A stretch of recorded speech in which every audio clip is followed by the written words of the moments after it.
Welcome to Tommy Solo's Famous Friends. This is where I get to chat with people who I've connected with over the years in the world of arts and entertainment, and this is part 2 of episode 87, Bernie Labarge Guitar Talk. Welcome back for part 2, Bernie. Hi, I can't believe there's a part 2. I thought we would have run out of things to say halfway through part 1, but boy, oh boy, once the two guitar players start talking shop, there's no stopping. No kidding. So, where we left off in part 1, we were talking about the incredible gifting of Stratocasters, but I'm sure you have a lot of other guitars to talk about in your arsenal and things that you've played and borrowed or stolen or whatever over the years. I never stole one, no, although I was accused of it a few years ago, but that's another story that I'm not going to mention. But so... And if the police are listening, he didn't do it. Yeah. No, it wasn't anything to do with the police. It was like this buddy of mine, right? Anyway, he thought I stole his Kelly like 100 years ago, and I never even had a Kelly till 1992, right? So I went, I thought you were joking. And he went, no, I wasn't. Oh, my God, I'm so glad we talked about this. Like, look, I was going to go to his grave thinking I was a thief. Wow. Anyway, that's what happened. But so, yeah, the Strat was my baby. And so I played that everywhere. Like I only had one guitar, right? So, and I had no plans on getting any other one. So I played it for a long time. The first time I ever bought like a second guitar was like in 1975 or 6, maybe. And Ibanez was just coming out. I don't know how I found out about it. I ended up with a catalog, and they had like this Les Paul copy that was like a beautiful white body and a maple neck kind of thing. And it was like $100 or something like that. And I stayed up and I bought that. But see, that's one of those guitars. I have no idea whatever happened to that one, but it was pretty good. So I played the Strat forever. And then, let me digress. Sorry. I'm going to go back to 1978. And then I was living around Little Italy in Toronto, but not the one on College Street. There was another one up at Dufferin and St. Clair at that point in time. So there was a little Italian music store on one of the side streets, and it was like a really like 500 square feet, if that. And they had like little albums in there. And I walked in one day just to say hi, and there's these two guitars are on the wall. And one of them is Hagstrom Viking, like the one I had with the toilet paper in it. But it was a 12-string. And I went, okay, that's pretty cool. And then in front of that, it was a Vox Phantom stereo 12-string. And it was like the trapezoid thing, and it had a million knobs on it and everything. And I went, that is insane, that thing, right? So I said, how much are these guitars? And the guy goes, well, they're $100 each or whatever. So anyway, I talked them down. I got both of them for $100. And I had to, convince my wife that it was okay. When she got home, you won't believe I just blew $100 on these things, but I'm going to be rich one day, right?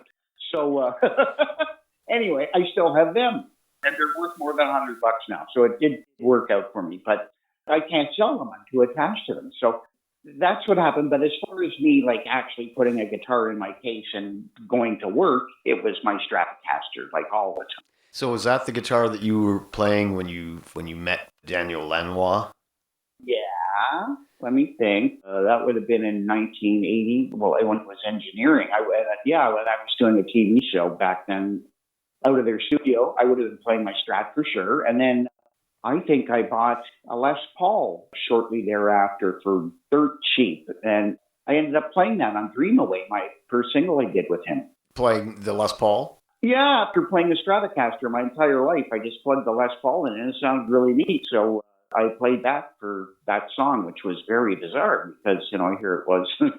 My Strat was like just an old pair of slippers to me. But anyway, yeah, that worked out quite well. So that's when I had that guitar. And then at one point in time, and it's not in the too distant past, that I just started buying guitars. It was because I was more able to at that point or whatever. And I can tell you, it's not as much fun buying one when you know you can, rather than saving up and selling other things and trading things off, like when you buy one. They don't have the same connection with you as the ones that the blood, sweat, and tears went into, right? Oh, I get it. Yeah. And yeah.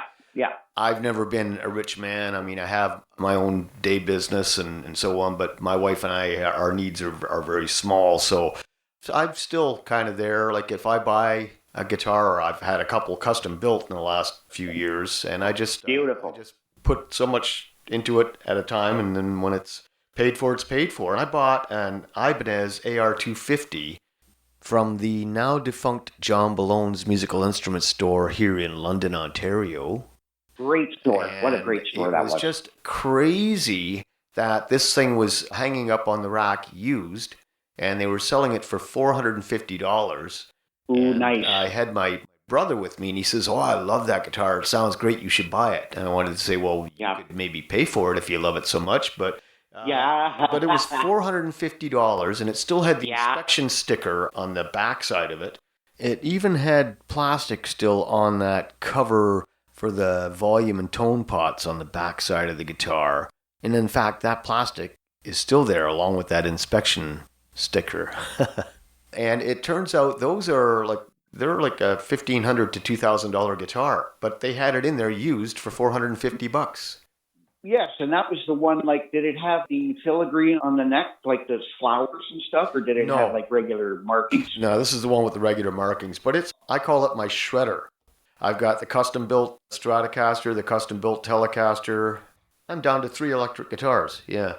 Beautiful. That's probably 2 more than you need. Unless you count the lap steel. Ooh. Now, this AR250, is that a semi-hollow?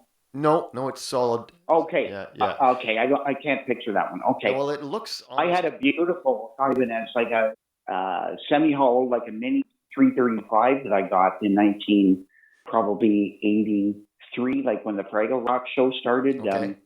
I bought that, and it was a beautiful guitar. So I don't have that one anymore. But I've always been an Ibanez fan, like from way back. They make really good guitars. You know what's interesting about the Ibanez AR250 is that I had, up until recently, I had a solid body Gibson 335. It was the 335S Pro Deluxe. Mm-hmm. And I bought that brand new at the music shop in Thornhill back in 1980. That's where I bought my Ibanez, oddly enough. Yeah, wow. You and I were like soulmates or something. They're great people, I don't know if they're even still there, but what had happened is I had bought a Fender Lead 2 from that store, and it was interesting because there had been a lot of hype in the guitar magazines and so on. This is going to be the Stratocaster for the 80s and blah, blah, blah. So I saw this one in the store. I picked it up, and it felt loggy, but I thought, you know what? Compared to my SG, this is a nice alternative, and I can, get inspired by switching them up, whatever. But when I got out on the road with this guitar, it turns out that there was a problem. Now, you have to understand that I have been more than once accused of being more of an entertainer than a player. So what you got to understand is that this guitar was built in such a way that when you moved around too much, the neck would shift. But and so simultaneously, my 3 bass strings would go up a semitone, and I wouldn't always know that until it was too late. And at one point in time, I looked over at the keyboardist and I said, "Hey, you're in the wrong key." He says, "No, you are too." I said, "No, I'm not." Oh my God, it was that drastic. It was that drastic. Wow. So when I got back 6 or 8 weeks later, got back from Thunder Bay or wherever we were. I took it back to the store and they said, "Yeah, we know." There was a quality control problem with that particular guitar, and I tried to tighten those bolts on that neck plate to the point where I felt like they were going to come through the other side on the fretboard, to no avail. I just kept going out of tune every time I moved around on that stage with that dang Fender Lead 2 guitar. And when I brought it back to the music shop, before I could even start to explain the problem, they said, "Yep, we know." So they said, "Take a look around the store. We'll give you full credit." And I think I paid $600 or $700 for this. Oh my Lord! Wow. And they said, "We'll give you full credit. Pick out whatever you want." And I made it almost all the way around the horseshoe. You know what I mean? Yeah.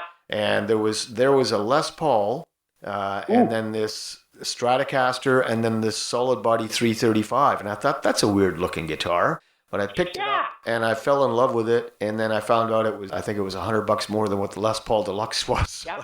I had that for years and years. And then the day that I went into Ballones and bought the Ibanez, I had no idea that, and I had it for months before I realized it was basically a twin to the 335 solid body, in terms of the body shape and size and so on. So I still have that one, and I sold the 335 when I wanted to get the custom-built Telly. So that's a good story. I'm not familiar with a 335 solid body. That's because they only built, really interesting. They built a total of 200 of them. That's why. Okay. And there were three. There was this, what we used to call the TV model, the basic model. And then there was the standard, which I think was the Firebrand or something. And then there was the Deluxe. Wow. I was not aware of that. I've never seen one of them. I'd love to see one of them in the flesh. Well, I kind of wish I knew where mine went. I basically sold it through my guitar tech guy. And what was it called? Was it called a 335? Yeah, it was a Gibson 335S Professional Deluxe.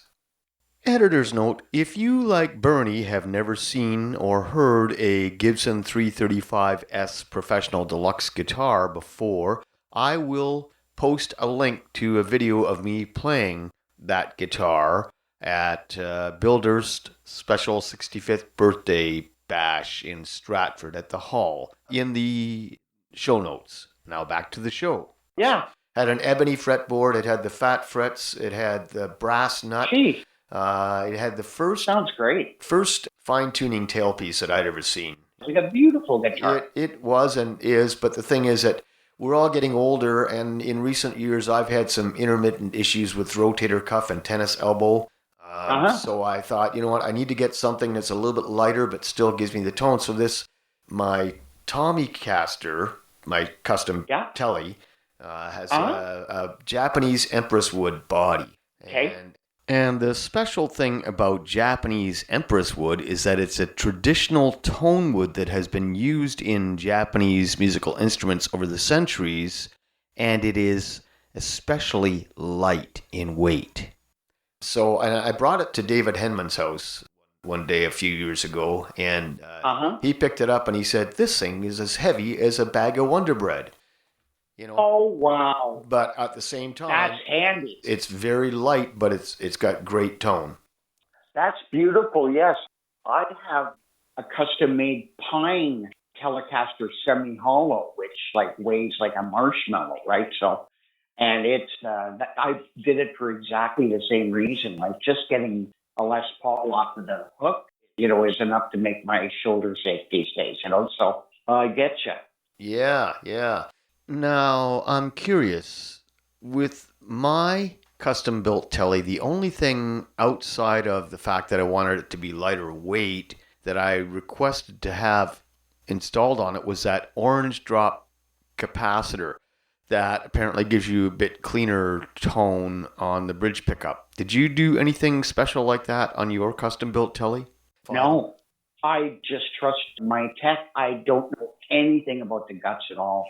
I got the wide range humbuckers. That was what I knew that I wanted, right? So I got them, and they're knockoffs, of course. It's almost impossible to find real ones without getting a second mortgage these days. But these sound good. But no, I don't know anything about caps or anything. No. I was going to ask you if you do your own maintenance, but I guess no, I don't. Yeah, I don't. No. Yeah, I don't either. Never have. I've always been that guy that, plug me in, let me play, and then let somebody else fix it. I'm afraid. I just, even to imagine tightening a truss rod makes me have cramps. I can't even imagine doing something like that. I'm sure I hear this snap and the neck just breaking. I don't have that in me.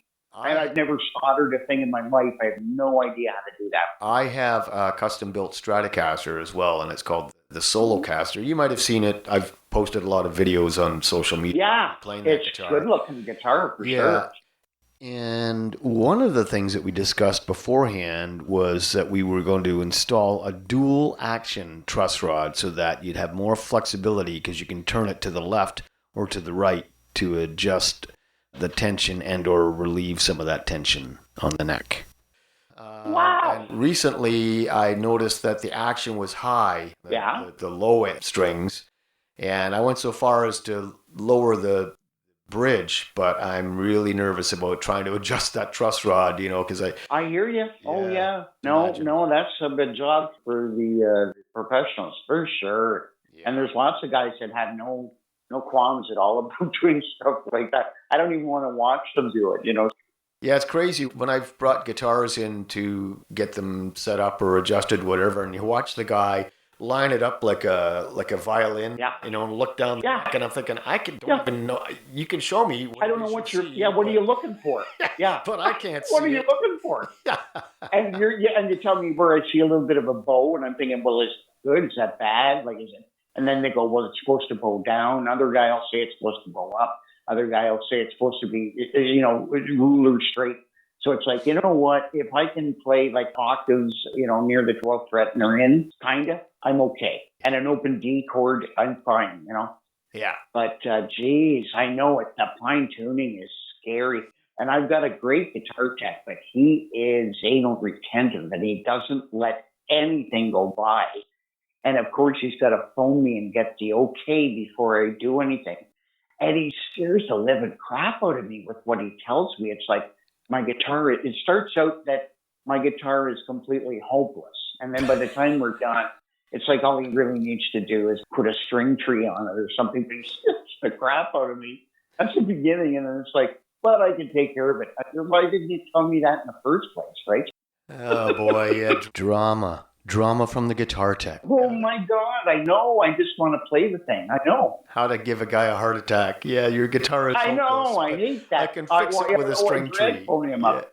I know. I dread phoning him up. So I'm going, oh, my God. Like, as a matter of fact, see, it's weird. I just got this guitar body sent to me from the Philippines. Like, here I am. We're both talking about getting older.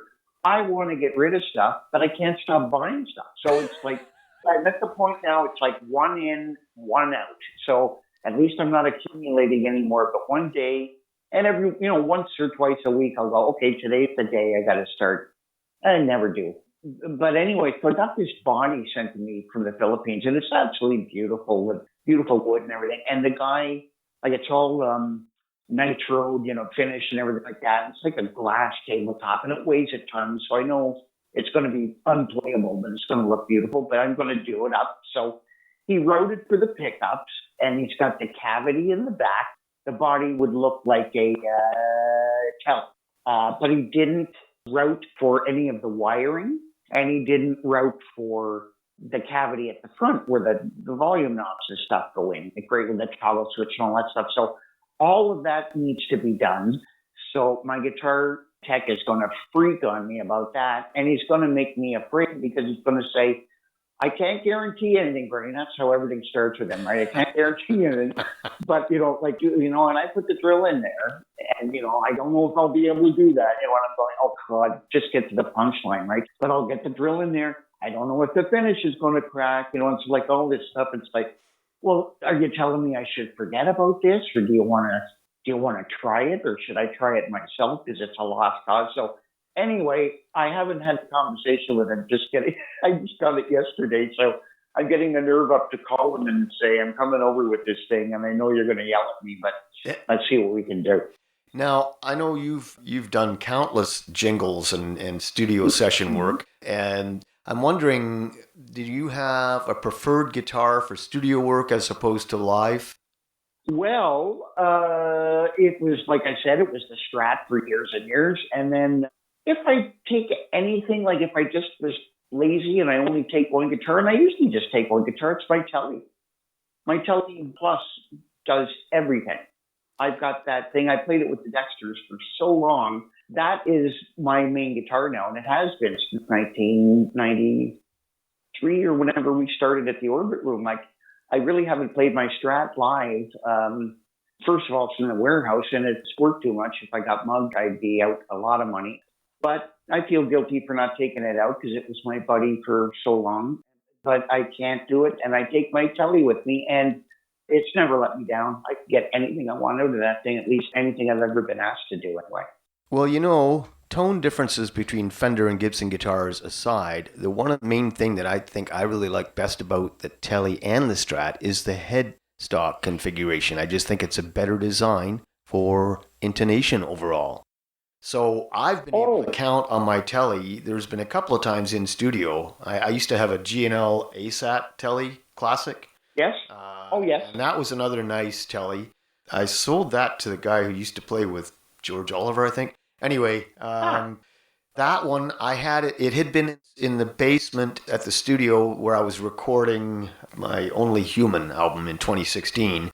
And the engineer had me trying to play this Flying V. And he thought I'd get a heavier sound with it. I had a couple of problems. You couldn't sit it on your lap. And I couldn't properly, I was trying to play this chugging part on the low E string, like a da-da-da-da-da, and I couldn't do that. My hand would, when I tried to palm mute, it would bend the note. And so I said, I know what you're trying to do with this guitar, and you're trying to encourage me to get a certain sound. I said, but listen, just let me grab my Tele. It's been sitting over there for 2 weeks, and I'm going to bet you, number one, it's going to be in tune. And sure enough, after sitting in its case in a basement for 2 weeks, it was in tune. Not only that, but I nailed the part in one take. You know? Not surprising. And I had a similar situation with my Tommycaster, my custom Tele, the one with the Japanese Empress wood body, where I was in the studio trying to use a friend's Les Paul Standard to play some solo work. My friend was just, you got to play my Les Paul in studio. For sure. Blah, blah, blah. And so I said, okay, I'll give it a go, but I couldn't keep it in tune. It was one of the newer ones with all the push-pull pots that you practically have to have a pilot's license to navigate all the tones. Yes. Could not keep it in tune. So I picked up my Tommycaster, and it was in tune, and we got it done. You know, so they're very reliable. And the sound was great too, right? Yeah. And I mean, it's not... That's not my shredder guitar. You know, the Ibanez is a lot easier and faster, whatever. But when you want a guitar that you can count on to be in tune and to give you tone, it's hard to go wrong with a Tele. Well, the first Led Zeppelin album was done on one, so there's a feather in your cap right there. Absolutely. And, you know, everybody thinks that Jimmy was always a Les Paul or an SG guy. No, not in studio. You know, not in studio. Of the guitars that you have in the warehouse, do you have top three favorites? Top three, well, as far as in my heart of hearts and beautiful guitars would be my Strat, my Tele, and let me go through in my mind here. If I wanted to go something different, it would be either my Hagstrom Viking from 67 or my 74 Deluxe Les Paul. Cool. Those would be my 3 or 4 favorites. Now, do you string all of your guitars the same? Like, do you use the same string gauges on all your guitars, or do you change it up at all?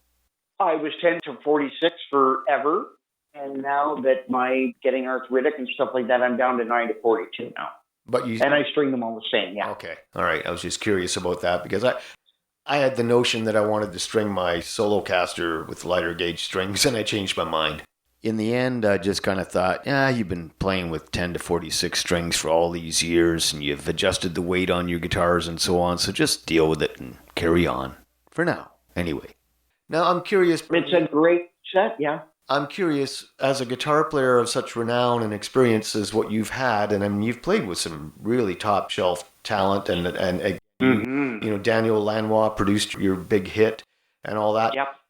If I was, say, a 15 or 16-year-old teenager just getting started on guitar, what advice would you have for me? As far as buying a guitar or playing? Or as far as learning how to play, what tips would you give me? I would say go on YouTube.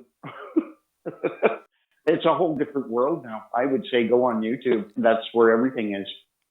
It's ridiculous. If I was 15 now, I would find a guy on YouTube that I like and get him to give me lessons. It's all available like now, so there's no boundaries, none. And there are guys out there that you will never, ever, ever hear of that are out of this world. And, like I heard a guy the other day, I forget who, Tommy Emmanuel or Steve Lukather, somebody huge anyway, that said like, nowadays, if Jimi Hendrix came out nowadays, nobody would even know who he was or care, or he would just be one of the guys that was on YouTube. Like, the business is so different. So it depends if the guy wants to be a guitar player, or if he wants to be a rock star, or if he wants to be a teacher. So I would have to zero in on what this guy's goal is, and then, but honest to God, my bottom line would be go on YouTube to start surfing, because I swear to God, every day I see guys on there that I get in touch with them. I'm not shy. I'm still not shy. And I'll say, if I gave you $50, will you slow that down and send it to me? Because there's no way I can figure out what you're doing. And a lot of these guys will do that for you. Or, I capture it and then put it through video software and do freeze frame, because there's guys, like, if you're into speed, I mean, forget about it. Like, there's guys that 64th notes are nothing to them, right? And a lot of guys don't use a pick these days. So, yeah, I would be at a loss. In the day when I was growing up, it would have been so much simpler to say, take lessons or buy records and develop your ears like I did, learn licks off records. But it's not like that anymore, Tommy. The world is at their feet right now. You do whatever the heck you want. It's just up to you. If you've got the motivation, shop around for a while, see what turns you on, and then try that for a while. And if you get bored, try something else, because it's all out there. It's a smorgasbord. That's true. I mean, I've been watching a lot of these guys on YouTube. I like to do that as I'm winding down at the end of the day. Yep. And I'm not even necessarily trying to learn how to play a lot of these things, because for years now, I've been trying to focus on doing my own thing and not necessarily being a cover guy anymore. But there's a lot of really interesting stuff out there on YouTube. Now, there is an exception. I have bookmarked a YouTube video that I'm expecting will teach me how to play this Paganini piece. And there you go. We'll see how that goes. But yeah, that's really... Wow, that's a lot to bite off. Yeah, well, wish me luck, because I do. It's gonna be a while. Oh man. Yeah. Yeah. So well, you have to do that bar by bar, but it's going to be good for your fingers. Absolutely. Now, and you'll be using your baby finger for sure. Now, I'm curious. Now, you said that you are pretty much retired from playing live. Yeah. But you're not done playing guitar. Do you still have like a practice routine, or? No, to be honest with you, I never really did, because I spent a good part of my life playing every day, regardless, right? So, and it was a hobby of mine. If I was off, have to be off for a week or something, I would play every day. But I don't really have like a practice routine, because I don't really have anything to practice for. Like, I'm not gearing up for anything. So I just occasionally will pick something up off the wall and just mess around with it if I see a guy on YouTube, or if I just want to. Like I said, in the last 6 months, I've probably bought 8 guitars. Like, it's ridiculous. Like, don't get me started. Like, I don't know why, but I have.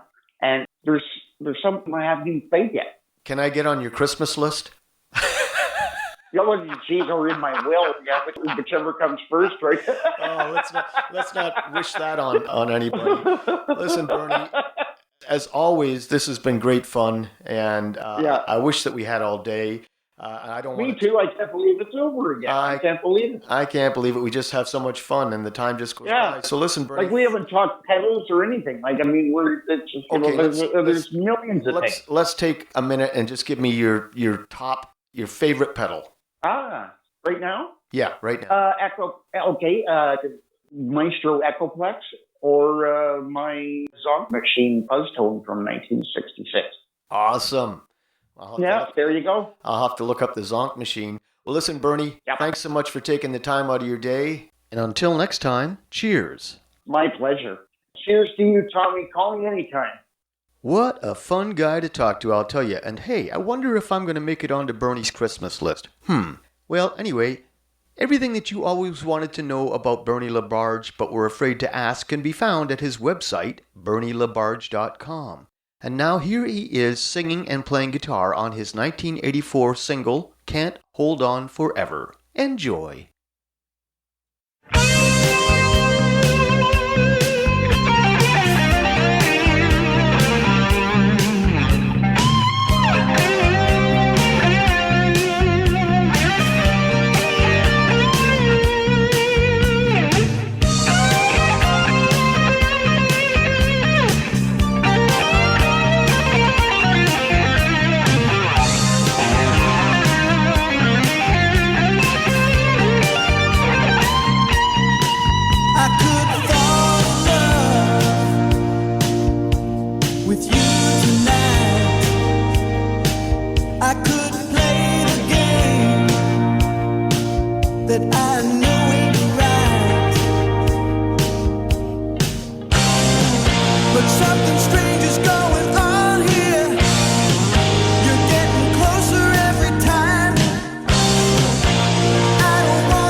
Tommy Solo's Famous Friends is a one-man production, meaning that I've done all the work, including guest acquisition, recording, editing, and so on. And hey, if you like the show, why not subscribe and help support us through Patreon at patreon.com/TommySolo. The theme song for Tommy Solo's Famous Friends is a clip from my original composition, The Burn. All rights reserved. And you can find me on Facebook, Twitter, and Instagram. Thanks for listening, and until next time, cheers.